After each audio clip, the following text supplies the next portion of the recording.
I did use my Hermes Kelly 25 on this trip, and what I've also learned from this trip is that this is a very flexible bag to go from day to night or just a day trip. It was very easy to use, and there were a couple occasions where I was just wearing t-shirts and shorts, and the good thing about the Retourne is that it's a very relaxed style, so I could style it even very dressed down. And I thought I wouldn't like the look of this bag being winged out, but I actually quite like the look of the size being winged out. It does give me slight Celine vibes. I know it's an Hermes bag, not Celine, but I like the flexibility of that, and the capacity was just really amazing.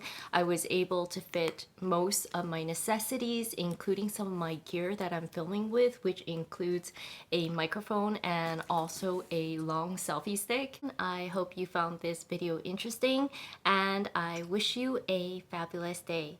See you next time. Bye bye.